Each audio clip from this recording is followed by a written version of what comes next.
یہ سن کر لوگ اسی حالت میں کعبہ کی طرف گھوم گئے، اور ایسے جو لوگ تبدیل قبلہ سے قبل انتقال کر گئے تو بہت سے وہ شخص تھے جو شہید ہوئے، اور لوگوں کو معلوم نہ تھا کہ ان کی نمازوں کے بارے میں لوگ کیا کہیں گے، یہاں تک کہ اللہ تعالیٰ نے یہ آیت نازل فرمائی وَمَا كَانَ اللَّهُ الی آخر نازل فرمائی، یعنی اللہ تعالیٰ تم لوگوں کے ایمان ضائع نہ کرے گا۔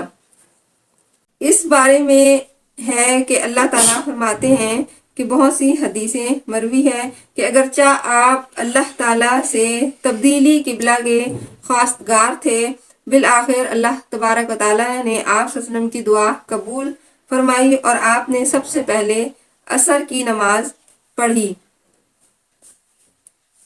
بعض میں ہے کہ مفسرین وغیرہ کا بیان ہے کہ نبی صلی اللہ علیہ وآلہ وسلم پر جب قبلہ بدلنے کی یہ آیت نازل ہوئی تو اس وقت آپ صلی اللہ علیہ وآلہ وسلم مسجد بنی سلمہ میں ظہر کی نماز پڑھا رہے تھے، 2 رکعت ادا کر چکے تھے، پھر باقی کی 2 رکعتیں آپ نے بیت اللہ شریف کی طرف پڑھی۔ اسی وجہ سے اس مسجد کا نام مسجد قبلتین یعنی 2 قبلے والی مسجد ہے۔ بخاری شریف میں ہے کہ ایک قیامت کے دن نبی آئیں گے اور ان کے ساتھ ان کی امت کے صرف 2 ہی شخص ہوں گے، اور اس سے بھی زیادہ اس کی امت کو بلایا جائے گا اور ان سے پوچھا جائے گا کیا اس نبی نے تمہیں تبلیغ کی تھی؟ وہ انکار کریں گے۔ نبی سے پوچھا جائے گا کہ تم نے تبلیغ کی؟ وہ کہیں گے ہاں۔ کہا جائے گا تمہارا گواہ کون ہے؟ وہ کہیں گے محمد صلی اللہ علیہ وآلہ وسلم اور آپ کی امت۔ پس محمد صلی اللہ علیہ وآلہ وسلم اور آپ کی امت بلائی جائے گی، ان سے بھی یہی سوال ہوگا کہ کیا اس پیغمبر نے تبلیغ کی؟ یہ کہیں گے ہاں۔ پھر ان سے یہ کہا جائے گا کہ تمہیں کیسے علم ہوا؟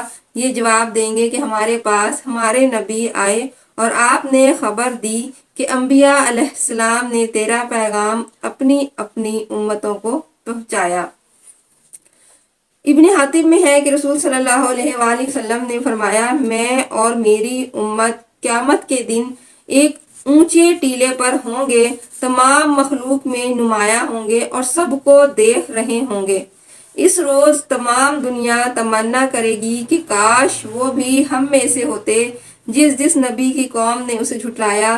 ہم دربار رب العالمین میں شہادت دیں گے کہ ان تمام انبیاء علیہ السلام نے حق کی رسالت ادا کیا تھا۔ اور حدیث میں ہے کہ بنی مسلمہ کے قبیلے کے ایک شخص کے جنازے میں متقی اور پرہیزگار اور سچا مسلمان تھا، اور بھی بہت سی تعریفیں کی تو آپ صلی اللہ علیہ وآلہ وسلم نے فرمایا کہ تم یہ کس طرح کہہ رہے ہو؟